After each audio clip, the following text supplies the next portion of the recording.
মনোবীক্ষণ polyclinic, চিকিৎসার জগতে এক দশক। এখন এখানে সব বিষয়ে ডাক্তারবাবু একসাথে তলায়। ফোন করুন 7477999515 এই নম্বরে। ফল ঘোষণার পর প্রায় 1 মাস হয়ে গেলেও এখনো শপথ নেওয়া হয়নি তৃণমূলের 2 বিধায়কের। শপথের দাবিতে ধর্নায় সামিল হয়েছেন 2 বিধায়ক। এবার এই নিয়ে আসরে প্রদেশ কংগ্রেস সভাপতি। বহরমপুর শহরে এবার lifestyle club, join the Arena club at Golden Retreat. Spa, salon, swimming pool থেকে রেস্টুরেন্ট, লাউঞ্জ বার, জেলার একমাত্র discotheque Ignition. Enjoy your quality time with Golden Retreat. Don't miss. শপথের দাবিতে ধর্নায় তৃণমূলের 2 বিধায়ক। এবার এই নিয়ে আসরে নামলেন প্রদেশ কংগ্রেস সভাপতি অধীর রঞ্জন চৌধুরী। তার দাবি, সাধারণ সমস্যাকে জটিল করা হচ্ছে। বাংলায় খবরই খবর, বাকি সব বেখবর। লোকসভা ভোটের সাথে সাথে বিধানসভা উপনির্বাচনের ফল প্রকাশ হয়েছে 4 জুন। এখনো শপথ নেওয়া হয়নি বরানগর এবং ভগবানগোলা বিধানসভা উপনির্বাচনে জয়ী 2 তৃণমূল প্রার্থীর। রাজ্যপালের সাথে সংঘাতের জেরে এখনো শপথ নেওয়া হয়নি 2 প্রার্থীর। তৃণমূলের 2 প্রার্থীর দাবি, তারা রাজভবনে নয় বিধানসভায় শপথ নিতে চান।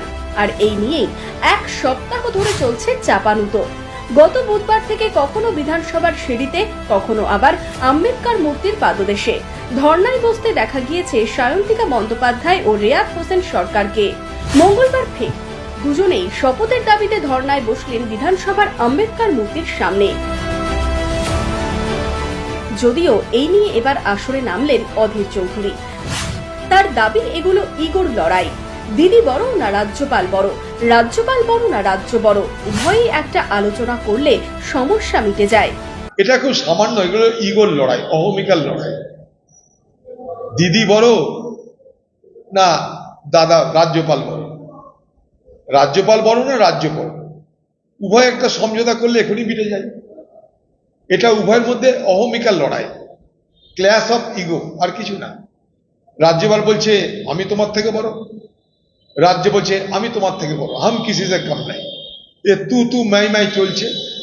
আর 2 জন বিধায়ককে আমরা দেখছি তারা সেখানটায় তাদের দাবিতে অবস্থান করছে। এটা তো সাধারণ সমস্যা, সেটাকে জটিল করা হচ্ছে। এবং প্রতিদিন আমরা দেখতে পাচ্ছি টিভির পর্দায় তাই নিয়ে খবর হচ্ছে। যারা অবস্থান করছে তারাও প্রতিদিন কিছু না করে টিভির চেহারায় চলে আসছে, আর যারা তাদের শপথ করতে দিচ্ছে না তারাও প্রতিদিন খবরে চলে আসছে। তো বাংলায় খবরই খবর, বাকি সব বেখবর। শুধু তৃণমূল আর রাজ্যপালের খবর, বাকি সব বেখবর। রাজ্যপাল ও রাজ্যের সংঘাতে এখনো থমকে রয়েছে 2 বিধায়কের শপথ গ্রহণ অনুষ্ঠান। এই সমস্যার সমাধান কবে শপথ নিতে পারবেন সেদিকেই তাকিয়ে রয়েছেন 2 বিধায়ক। তবে দিন যত গড়াচ্ছে চড়ছে রাজনীতির পারদ। Bureau report, imagine community media.